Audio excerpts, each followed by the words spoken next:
Hey, how are you doing?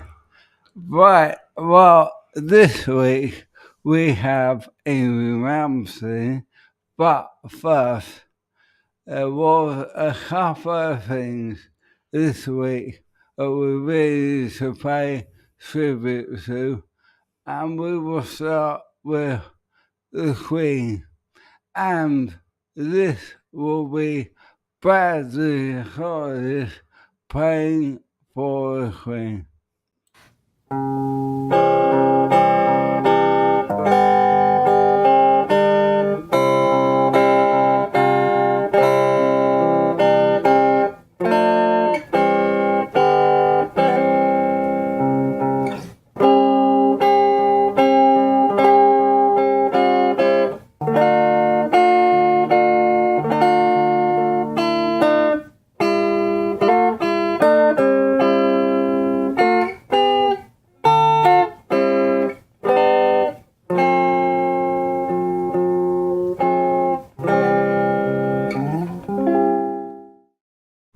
Thank you, Brad. And also today, actually, I'll use this. Yep. Yep.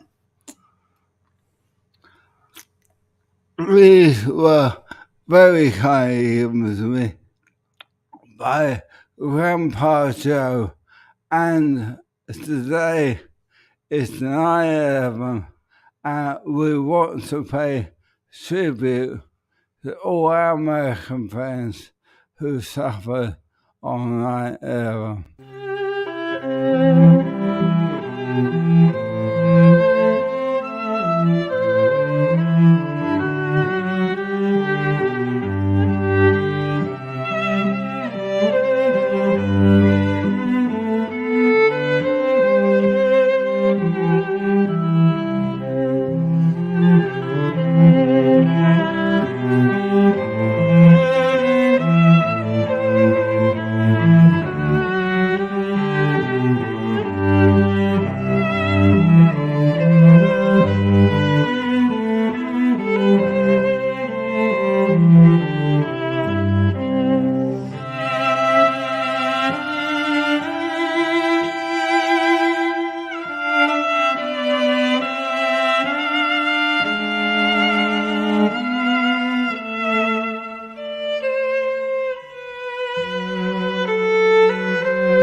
So that's all my friends in the States who suffer on 9/11, and it is something that I am very, very sorry about, and I hope that everyone in the States, well, it's 21 years now, which is amazing. It's gone by so quick, but my love for all of you. What do we have tonight, Matt? We got Yngwie Malmsteen, which is quite. I thought when you said we're doing Yngwie today, yeah, because the last time we did it, we did Richie Blackmore, who is Yngwie's one of Yngwie's main inspirations. He is. So I thought that was quite. We're doing Paganini next time, are we? Yeah. Well, one thing which we may not get time to show is the biography, because it's almost 20 minutes. Yeah, 20 minutes. And also, before we start tonight, I have to play my good friends' new track, Revolution. Oh, yeah. So this is my good friend Tony. It's Bouncing Betty, which I have played you many times before, and I'm pretty sure you will love this.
Okay, That was good. It was.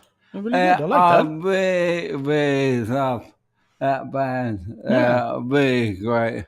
And so he's in. There he is. Really good to see you. So we will get on to Yngwie now.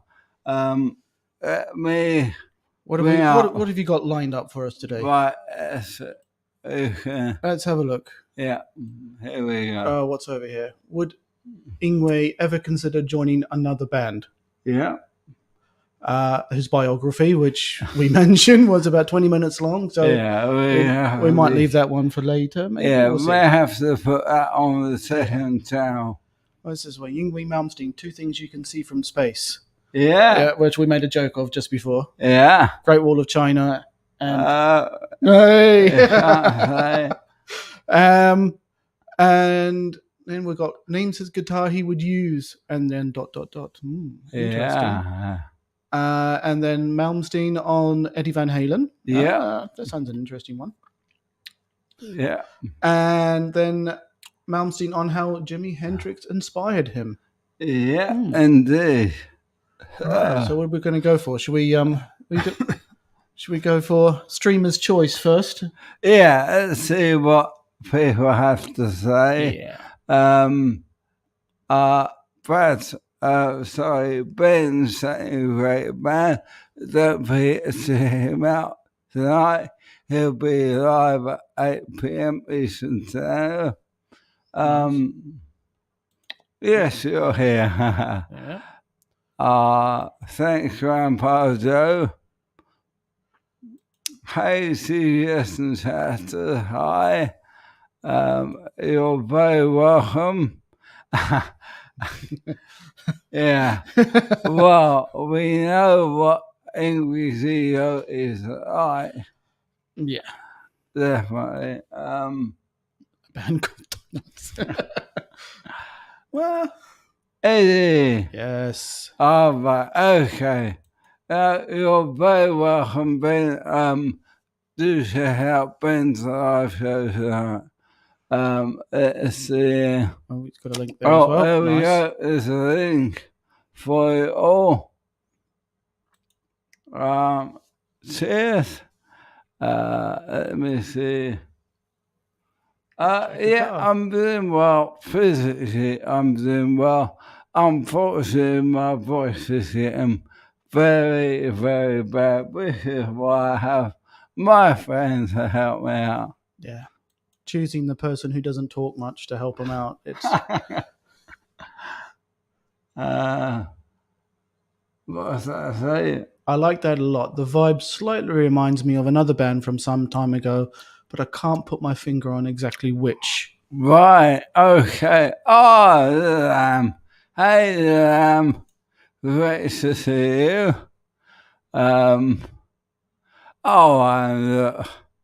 He's... that's nice. Thank you. That's very kind. I have to give you one of these,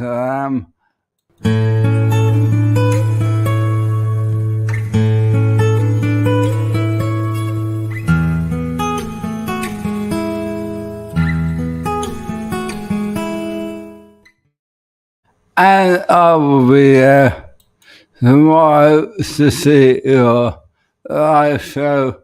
I'll catch up on that very much. 7 p.m. tomorrow night. Check out He's great.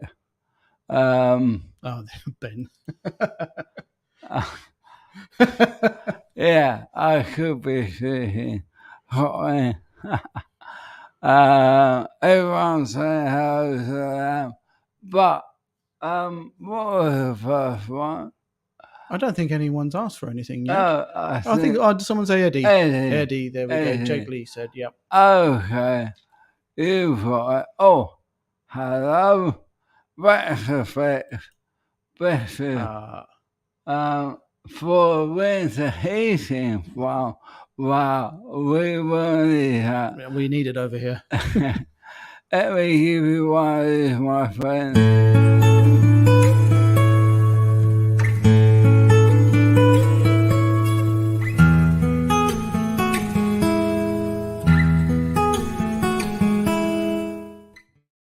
Always appreciated, never courted, but thank you so much, my friend.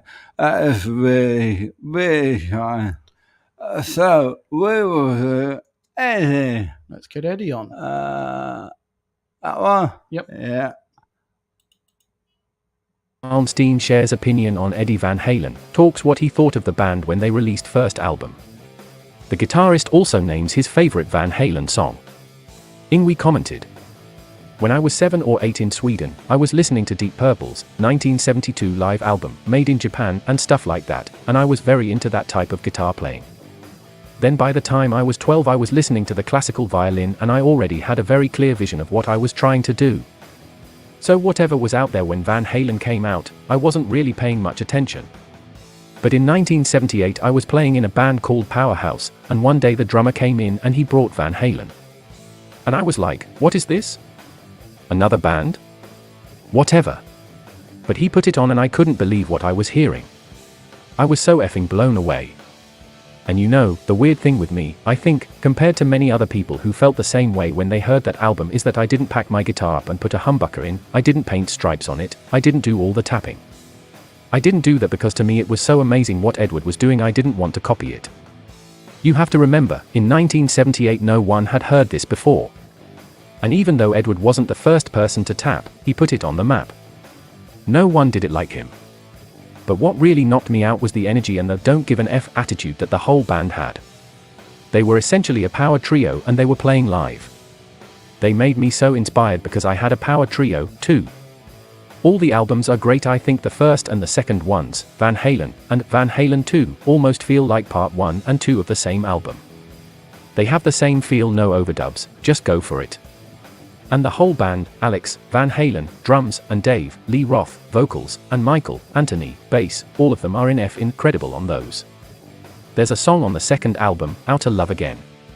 Edward and Alex is playing on that, it's just one take, you can hear it. It's sick. It's ridiculous. It's just so good. That spirit inspired me immensely. But my favorite song is probably Ain't Talking About Love. I used that sound as the yardstick for so many years. I would listen to that and go, if I can get a sound that good, I know I have a good sound. And the riff is just F equals in ridiculous. But overall it was the whole, turn your effing stuff up and go for it, thing that really got to me about Eddie. The impact he had on me was unbelievable. On all of us. It's just crazy. You've got to remember, too, I lived in a socialist country and it was basically, you can't do this, you can't do that. Everything was very no, and when Van Halen came out it was just, F you all. And I loved it. I effing loved it. I still love it to this day. There we are. That's interesting. I was interested. He's like, I'm not going to copy Eddie, like everyone else did. Everyone, Yeah. he was, well, Eddie was very much, Yeah. I used to really remember. Yeah. Lots of tapping and Yeah. I enjoyed it. What everything got to say? just jumping it. But hope all's well, brother. It is. I am fine. Usually fine. It's just my speakers. What is it? That's what I thought as well. Sweden, socialist I don't know. Back in those days, late 70s, early 80s, were they? I don't know. I think they were. Yeah. I think they've always been a socialist country. Yeah, definitely. So, yeah, what do you think of Yngwie not copying it? Well, it's a plus for him, isn't it? To say, you know what, I'm not going to do that. I'm going to do my own thing. Yeah. Be influenced by the energy and the power. Yeah. But I'm not going to copy him. For sure. I think it was a very out there. Yeah, I mean, I suppose you could always say even a bit risky, since everyone else was copying him, to do your own thing at that time. Yeah. Was, well, it was out there. And he loves his family. Yeah. And his Blackmore. Socially aware, yes. Socialist, not really. Oh, right. Okay. Well, maybe not really. So, let me move in. Right then. So what have we got up next? Well, What we got? we have got, would you ever consider joining another band? yeah. Two things you can see from space. Guitar he would use, and his inspiration, Jimi Hendrix. Yeah, let us know what you want to see. What do we want next? Yeah. Oh, thank you very much, Eben. I will try and be here. Hope. Yep. Yeah. Yeah, let us know what you want to see next, and we will play it. Laz. Hey, lad. Great to see you. Casual in. We come out a fair bit at 42 Years Street, and it was great to see you. Laz Raid. That's right. We love that way. But, so what would you like to see? I think I will want to see that one that says what guitar he would use ... Oh, okay. Because I don't know what that a little bit after it was. Oh, that's right. Hey, that's everyone say hello. Great to see you. Okay, we will do that. Which one? Next one. There we That go. one. That's it. Okay. Let's check it out. Malmsteen names guitar he would play if he couldn't use Fender Strat, speaks on current state of health.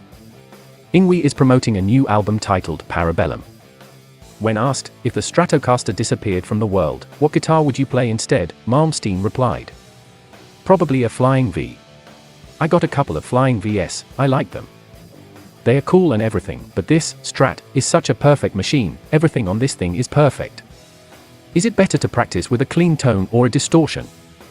That's an extremely good question, and here's the fact of the matter: if your end intention is to have a sound like this sound here I'm using now, for instance, it's extremely gain Y, it's a lot of gain on it. So if you learn how to play without an amp, and then utilize this sound, it runs the risk of becoming a little muddy. So you have to practice actually playing with the gain that you are going to use. So in other words, you're practicing on an acoustic guitar for something you gotta apply to full-out electric guitar, rock and roll style, it's gonna be counterproductive. So whatever sound you intend to use, do you want to use this clean sound? Work with that. If you want to use more of a dirty sound, stay with that. Because it is different, it is a very different thing with the legato and so on. Are you healthy? Is everything okay? I'm very healthy, thank you very much. And I hope everybody else is doing well as well. I think you should always be very grateful for what you have, and I think gratitude is a key to happiness, and if you're happy, you're usually healthy. It all goes together. You have to look after yourself, don't drink and do stupid things. That's a good start. But whatever makes you happy, happiness is the most important thing. Any reason to use 842 strings specifically? Yes, there is. If you guys don't know this already, I have been doing this for 50 years, I've been doing this for half a century, the whole combination with the old Marshalls, the scallops, and everything. It's a combination of trial and error, and trying to get to what you hear something, you hear a sound. When you bend from C sharp to E, I could do that with a 10, I could do it with an 11. But why? What's the point? They don't sound better, they don't sustain more. However, on these strings, if you have a lighter bass string and you hit it hard like that, especially with these extremely heavy picks, they get almost like this. So if you take a normal 9 or 8 set, they are actually gauged wrong because the tension of the high E and B and G, and so on, if you do the different tension they are not the same. The way I put this together is that basically, each string has very similar tension because for that note that it's tuned to, they have to have that gauge. The higher the gauge, the higher the tension for the pitch. But if you want to have something that feels equal all around, this is what I came up with. But it didn't happen overnight, it was a long process, like everything else. Is your picking technique natural, or did you think about it a lot when learning and practicing for speed? I never thought about it ever. And I remember vividly what I heard in my head when I heard Paganini do an arpeggio and stuff like this. I heard something in my head that wasn't from someone else, I just heard it and I wanted to play it. Whatever it took for me to get that sound, I adjusted my hands to that. I didn't think about, oh, should I hold like this? Even alternate picking and everything like that was a natural thing. There was no internet, there was no books, no scales, there's nothing that you could do, like nowadays, to get information. And it's so funny because I remember like it was yesterday. I was in Japan in 1983, and they asked me, "Oh, how do you hold your pick?" For the first time, I'm looking down at my hand and I go, "Oh, like this." I never thought about it. It's just whatever is necessary to get the sound I heard in my head, that's what I did. Same thing with everything else. So it's good to have pointers, it's good to have a given direction, it's good. For instance, if you learn to play classical violin or classical instruments, it's hundreds of years of technique that's brought down. You don't do it any other way, that's one way. With the electric guitar playing, it is so new. You could say Hank Marvin, Clapton, Hendrix, and then Page and all these people in the 60s, they never played the same, there was no set rule, and there were really no techniques per se. It's evolving now basically. I just found my way of doing it. That doesn't mean you're gonna do that. So, what do you think of the fact that he, basically goes his own way? Yeah, does his own string tensions, does his own gauges. Yeah. What does he say? Every time. Every time I read or hear him talk, I just start getting drowsy. Idiotic Paganini analogies. Same interview since 1989. Boring, losing consciousness, boring. Well, I suppose he does go on about his influences quite a lot, doesn't he? He really does. He's... But he always has this classical feel about him. Yeah, and I suppose the classical sort of background to all of the music that he plays as well, isn't it? I saw him live at the Millennium Theatre in London. Yep. Back in Dark Ages. in the 80s. And he was right. It's rather a couple of comments. Great hang with the Tone Talk guys, Ben. Sorry, couldn't catch it live. Super cool that you arranged that. You know what? I had a look up at a few quotes and stuff about Yngwie before. Right. And I found something from Richard McDonald, who invented guitars. And he said when they had the idea of a signature artist instrument surfaced in the 80s, there were two people that they thought of, Clapton and Malmsteen. Wow. And he said, if you are lucky enough to spend meaningful time with him, you will quickly understand that he is a Fender fanatic, collector, and historian.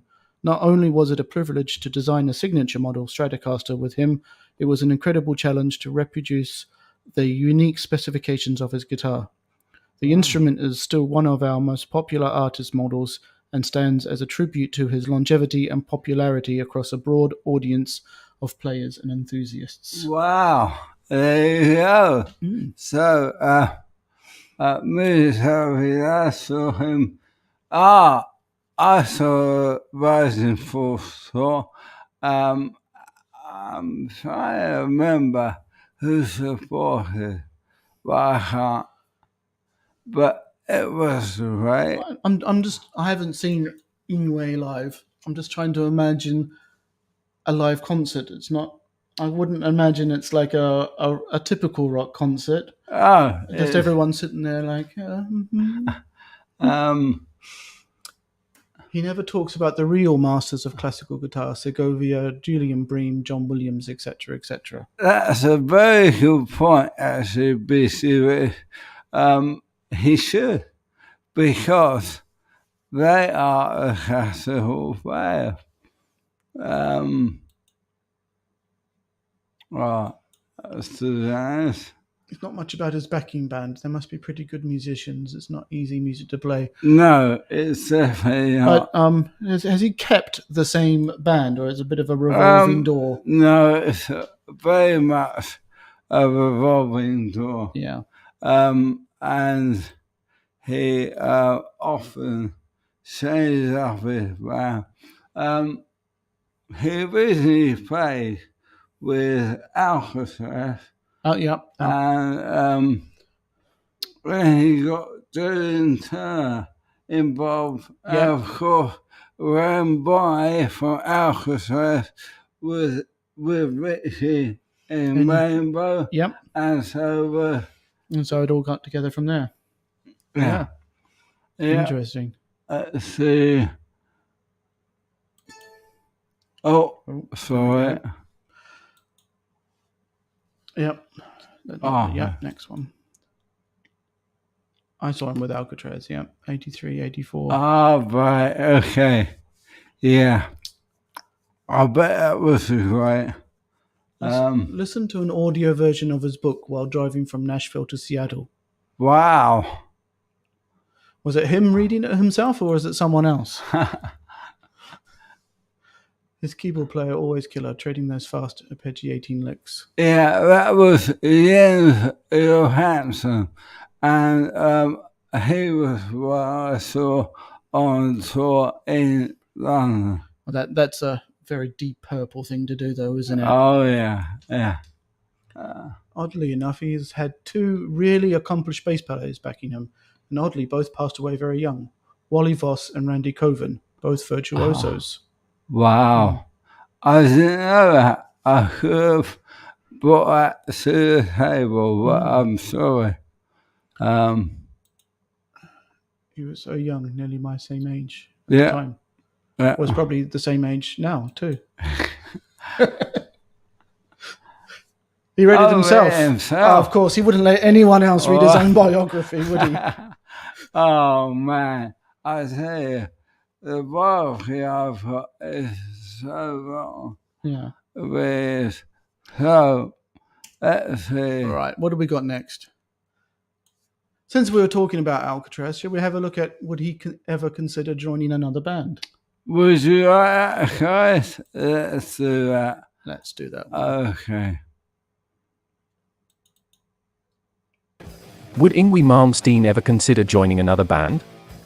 During an appearance Friday, August 19th on SiriusXM's Trunk Nation with Eddie Trunk, legendary Swedish guitarist Yngwie Malmsteen was asked if he would ever consider joining another band as opposed to focusing solely on his solo career. He responded, "Well, I'm not saying never for anything, but most likely not. Because I'm in a rock and roll setting, like everybody knows, it's a rock and roll band, basically, on stage, but the way I create is very much like a painter or writer where I don't paint half a painting and call my friend up and say, hey, can you come finish half the painting for me? That's the only thing. It's not because I'm egotistical, it's just an artistic expression thing. Going out with a Generation Axe is more than enough to be a band than anything," he added, referencing the Generation Axe tour, which took place over several legs between 2016 and 2019, and featured a bill that included Malmsteen, Steve Vai, Zakk Wylde, Nuno Bettencourt and Dossen Abasi. "So I'm doing that too." Since 1983, Malmsteen has released albums with the band Steeler and Alcatraz, as well as 22 studio albums of his own, including last year's Parabellum. He has also been part of Joe Satriani's G3 tour. In addition, Yngwie has composed a concerto suite for electric guitar and orchestra, and has played on tribute albums to Deep Purple, Queen, Saxon, Van Halen, OZZY Osbourne, and others. Parabellum was released in July 2021 via Music Theory's Recordings mascot label group. Only 4 of the songs on the album feature vocals. The album title Parabellum is Latin, translating as Prepare for War. After working with some of the top hard singers of the past 4 decades, Yngwie now handles much of the lead vocals himself in his own band, backed by a lineup that includes keyboardist Nick Marino, bassist Emilio Martinez and drummer Brian Wilson. In a 2021 interview with Eon Music, Yngwie was asked how he has managed to maintain his amazing guitar technique after all these years. He responded, "I think that if you dedicate so many years, so much intensity and so much dedication and so much passion into something and you do it and you're very relentless and you have a goal and you refuse to accept any failure on it, if you do that for so many goddamn years, it becomes much more second nature than anything else. You also remember that technique is only a means to get music out, it's not technique for the sake of technique." He continued, "I use the term relentless, I'm completely unstoppable. If I just put my mind to something, I will not stop until I'm there, and that includes reaching a certain level of the instrument or whatever it may be. It could be anything in life, basically. So, obviously I don't accept any sort of sloppiness or half-assed shit.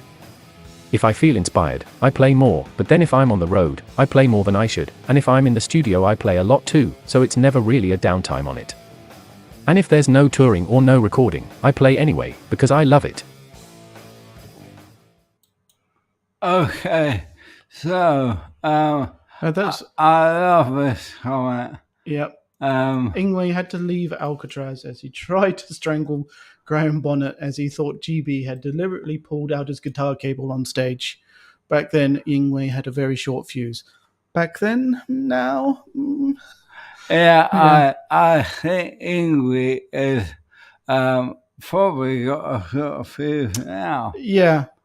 And then I think John's comment just underneath that one, I had a laugh at that when he said it as well. No, he's not egotistical at all. Not at all. But hey, Becky, come out. Great to see you. Joe Lynn Turner was a killer singer. He was. Really was. He also needs to stop buying his pants at Baby Gap. Yeah.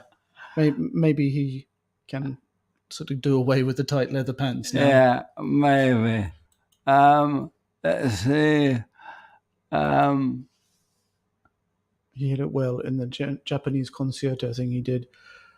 That was an amazing concert. His best work to date, in my opinion. Oh, right. Cool. Yeah, well, I lived in Japan. Yeah. And they love Yngwie over there. Absolutely love him. Yeah. Just like they love power metal as well, and Halloween and all of that. They love it. Oh, Quentin. Good to see you, my friend. Yeah. Great to see you. It's great that he posts vids on YouTube. Whether you're massively into Malmsteen or not, he's an interesting guy to just listen to talking. Very, very much so. I'm sure he's got lots of stories as well. Absolutely. Mostly about him, but... Yeah, for sure. So, we have 3 videos left. 3 videos left. And what have we got? So, what have we got? The biography, 2 things you can see from space, and how Jimi Hendrix inspired him. Yeah, let us know which one you would like to see, and we'll pay it for you. We have what we got there? Oh, everyone say hello to Quentin. Hey, Quentin. Great to see you. Oh, thank you. We appreciate that, mate. We got anyone? No one. No one's got an opinion. Okay. So, what do you want to see now? Come on, then. Let's see the 2 things you can see from space. Okay. Let's do that. Oh. What we got there? Joe Lynn Turner left Yngwie's band due to religious disagreement. Yngwie thought he was God, and Joe Lynn Turner did not agree. Okay, here we go. Yngwie Malmsteen, there are 2 man-made objects you're gonna see from space, the Great Wall of China and my Wall of Marshalls. My road crew hates me. He's the Swedish wizard whose neoclassical flash turned the 80s shred scene on its head. Now, as Yngwie Malmsteen releases new album, Parabellum, he looks back on first strats, scalloped fretboards, crashed sports cars, and his notorious air rage spat. As a kid, I'd already played the piano, the trumpet, all that. I didn't like any of it, it was horrible. But guitar felt like a natural thing to me. I was only 7 and already had a guitar when I saw Jimi Hendrix smashing up his Strat on TV, but that was only a visual influence, not a musical one. Next, I found a blues album in my mother's collection by John Miles Blues Breakers, and that was amazing. When I was 8, I got Deep Purple's Fireball, and by the time I was 9 I could play all that Inside Out, on my head. Then I started listening to old Genesis albums like Selling England by the Pound, and understood that the chord progressions and melodies were much more advanced than the 5-note pentatonic scale. I became an aficionado of Bach and Beethoven, but when I heard Paganini, that was the biggest moment. Nobody was playing those crazy arpeggios. Everybody was just playing the box. But I wanted to play that shit on guitar. Sweden, at the time, was a quasi-socialist country, very anti-everything. But one day, when I was 12, there was a solo violinist on TV, just one Russian guy playing Paganini's 24 Caprices. Back then there were no VCRs, so I took a boom box with a built-in microphone and put that in front of the TV to record it. You've got to understand, there was no internet, there was nothing. You had to learn everything by yourself. The first guitar I ever wanted was a Fender Stratocaster. As far as I was concerned, I wasn't even considering anything else. But I couldn't afford one. So I would buy copies when I was a little kid. When I was 12 or something, my mum wanted to have the house repainted. And I asked her, well, how much are you gonna pay the painters? $2,000. So I said, tell the painters to go to hell. You can pay me instead. So then I had the money to get a Strat. It was actually a kind of shitty guitar. Eventually, I found a better one. When I was 9, I used to play in bands where everybody else was 25. But my technique didn't happen overnight. I was totally relentless. I was falling asleep with the guitar, waking up with it still on me, and just keep on playing. I was playing on the subway. It was crazy. I don't know whether Vi practiced more than me, but I would say, as far as actually spending time with the guitar, it was every waking moment. I sacrificed things for the guitar, for sure. Most people thought I was completely mad. I haven't thought about stuff like mode since the 70s. That stuff is hardwired. I know it all, I know the theory, I know how it all works, I know the mathematical structures of everything. But I don't think about that. I just know where to go and where not to go, and I always try to find a way of getting there that's different from what I did before. When I first came from Sweden to America in 1982, I was in a very run-of-the-mill LA band called Steeler.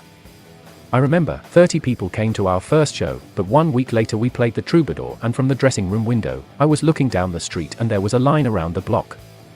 I asked the bartender, hey, who's playing in town tonight? And the guy says, you are. That was after 1 week in America. One morning, I get a call asking me to audition for Graham Bonnet's new band, Alcatraz. I walk in the room and start ripping it up and they look at me like I'm crazy, again. So I tell them, okay, I'll join on 2 conditions, I write the songs and we get a new drummer. I was setting the terms, this cocky 19-year-old kid. Crazy. Every song, every vocal melody, everything you hear on that first album, No Parole from Rock and Roll, I wrote that. That band was supposed to be Graham's thing, but I totally took over and he was really pissed off. He tried to sabotage my performance a few times, but that's a long story. It is what it is. My first solo album, 1984's Rising Force, was already half done when I was out on the road with Alcatraz. My style of writing and playing was already very much shaped. It's just matured now, that's all. My car crash of 1987 was a horrible thing. But worse things happened to me at the same time. First, I had that car accident. Then my mother died. Then I was ripped off for all my money. It was just a horrible time, you know? But when you've been struck down that hard, you either come back stronger, or you don't. Or you don't. If you put an obstacle in front of me, I will crush it and I will go forward. I am impossible to stop. I cannot be stopped. When I became well known, every company in the world, Gibson, you name it, said, whatever guitar you want, we'll make it for you. I told them, no, thanks. I'd rather pay for a Fender Strat. Up to that point, Fender never gave a guitar to anybody for free. They didn't give guitars to Beck, Clapton. It was like, you buy it yourself.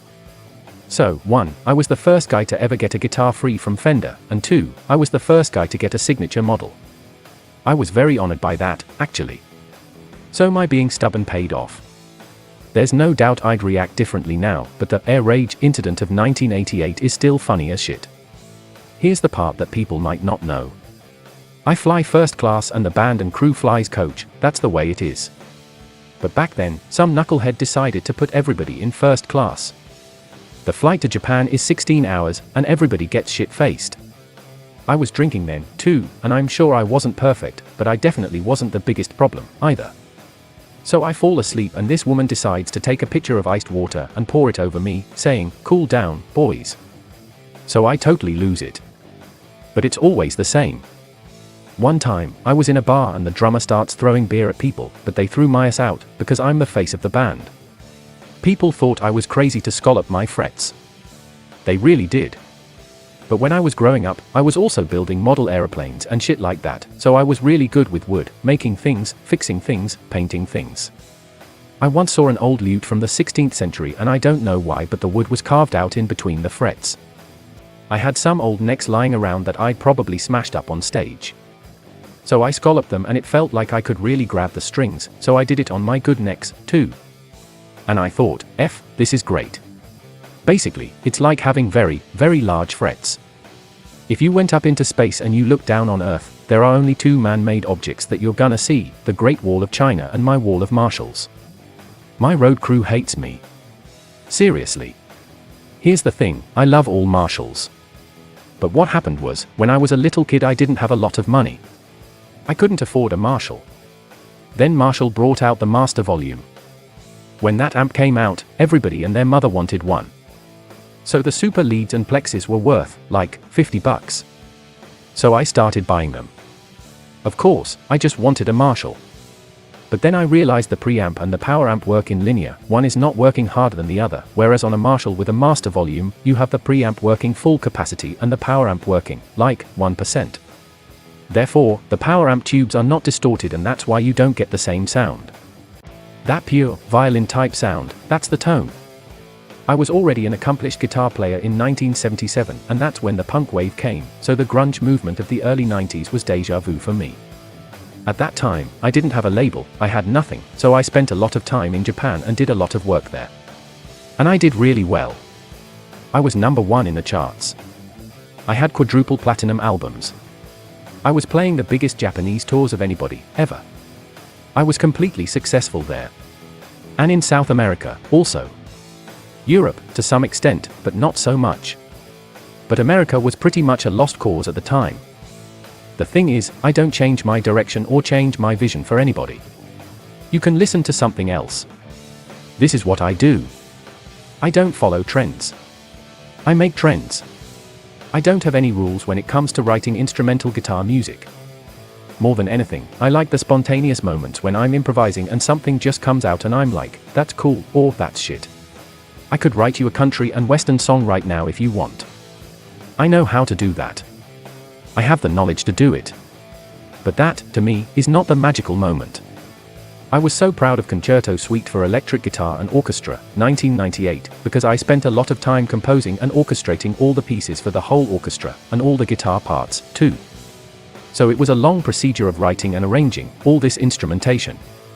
Then I got a symphony conductor to come in and we went to Prague. It was crazy and just a great moment. It didn't test me as a guitarist, really. I would say it would be more testing as a composer. I had a good time on the G3 tour of 2003 with Joe Satriani and Steve Vai. To me, it's only half the work. Normally, I play for 2 hours. So to play for just 45 minutes, it's like, all right, whatever. I'll do it standing on my head. Same thing with Generation X. It's easy work. I consider guys like Vai and Satriani friends, not rivals. I was on the phone with Vai yesterday, actually. We're very close. The guitar is still a part of my universe. I couldn't imagine a life any different. But now I have many other things that balance my whole life. Because what happens then is, when you do get into the studio or hit the stage, there's so much more passion and excitement there than if you just played guitar all day long. I do play guitar pretty much every day, but I have a lot of other things, too. I love Ferraris, collecting guns, watches, tennis, a lot of weird shit like that. And I spend a lot of time with my wife and son, of course. So the guitar isn't a 100%, but it's always there. The funny thing is, I probably exceeded all my expectations 1,000 times. Not in my wildest dreams did I ever think this would be happening, that 40 years later I'd be driving around in my car, talking to you about my new album. I never thought that would happen. Okay, so... There we go. What are you? Yeah. I like to say this wall of Marshalls. Yeah. And are any of them loaded, as the question? Or are they just fake like everybody else's? Well, actually, that was a thing I was do a whole show on. Yeah. About fake Marshalls, because a lot of people have Yep. Just the facade. Yeah. Yeah. And then they go straight into an XFX or, Yeah. you know, a line helix or whatever. Yeah. And that's just for show. Yeah, for sure. There we go. I've got another quote for you as well from Nick Bocott, Marshall Amplification. I'll rub that off. Yeah. Yeah. So he said, every once in a blue moon, a rock guitarist comes along that doesn't just reset the bar, but turns the whole genre upside down. Such players are few and far between. Jimi Hendrix, Jimmy Page, Eric Clapton, Jeff Beck, Eddie Van Halen, Randy Rhoads, Dimebag Darrell, and a 6-string supernova named Yngwie J. Malmsteen. Oh, wow. So, Elvis like him. Yeah. Swedish musician told a story about having a birthday party for a friend. Yngwie showed up and put his new record on, then he played air guitar to the music in front of everyone.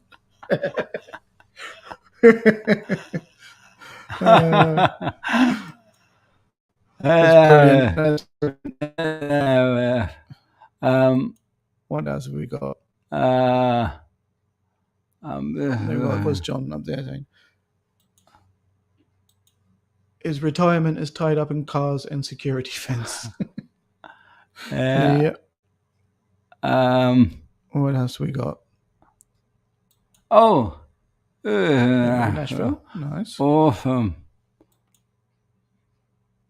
The fake were not all used. Yeah, he might have a few, maybe a couple of heads for different songs for solos. What does you see behind him? Yeah. All three. Oh. Yeah. Yeah. Yeah. Also. And then he's probably got one or two cabs mic'd up. Yep. There we go. All of them. 30 stacks isn't much. Wow, that's true. So as far as I know, Yngwie's Amstanks were legitimate and all active. Thing is, 30 stacks isn't that much louder than one stack. It spreads the sound way out, but I guess that was his thing. Yeah. Yeah. Yeah, so, right. We will play. Oh. I'm working like right to see William. Been lurking and working. Yeah. Cool. Right. Let's do a Hendrix one. We got the last one, Hendrix. Mm-hmm. There we go. Malmsteen on how Jimi Hendrix inspired him to play guitar. In a recent interview with Guitar World, Yngwie Malmsteen talked about his introduction to Jimi Hendrix, which inspired him to start playing the guitar. Yngwie Malmsteen has a prominent place in the music scene as an inspiring and talented guitarist. He initially got recognized for his neoclassical style that emerged in the 80s.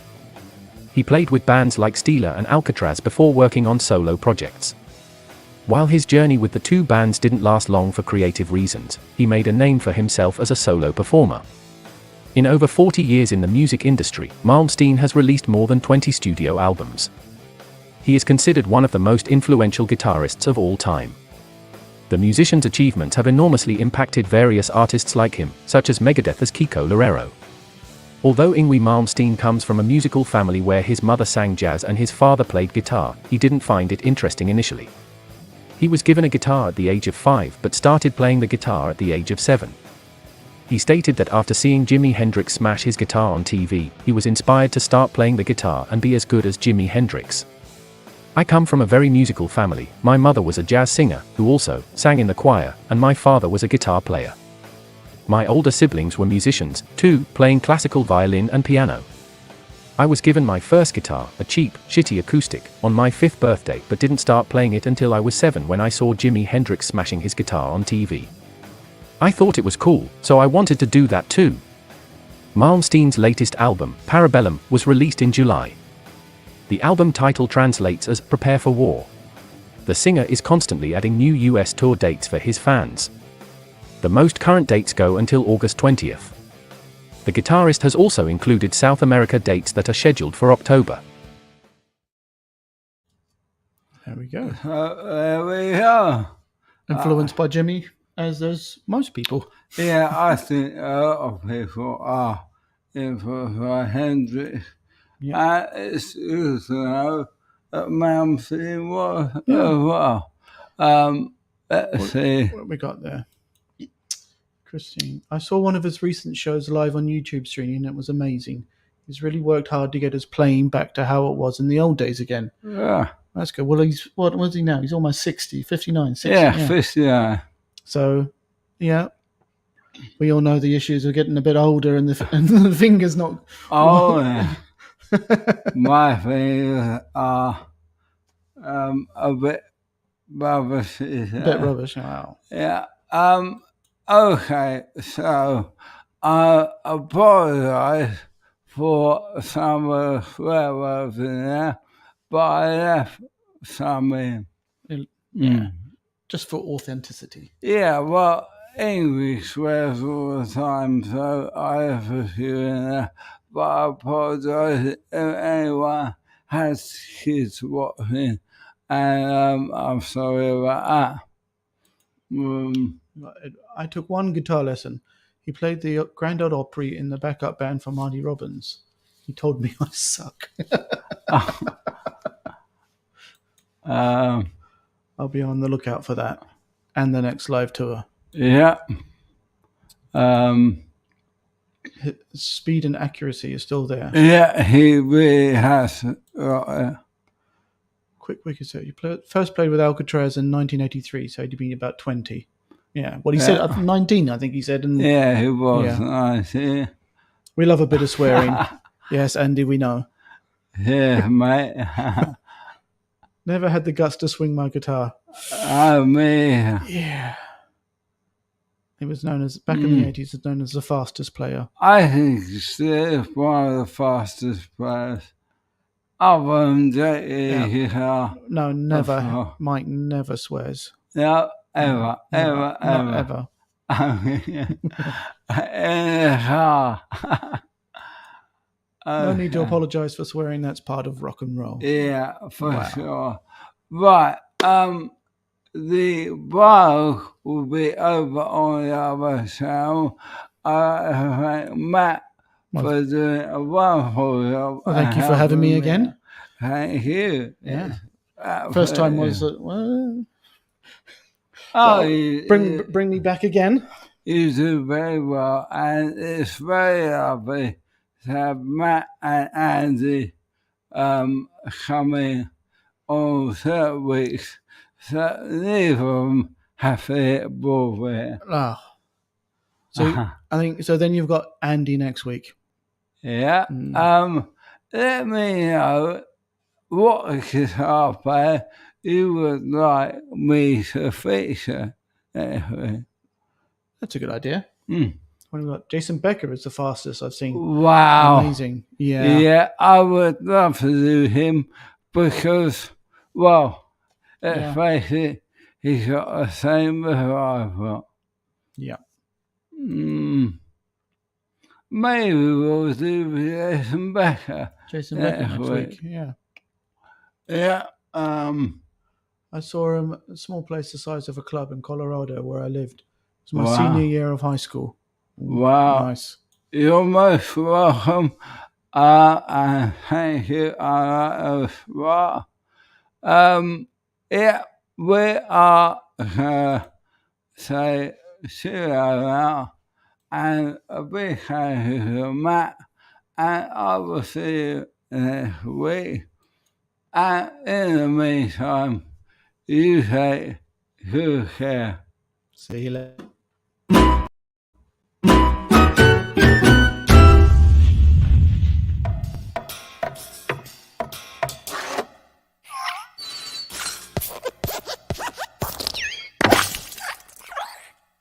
Uh-oh.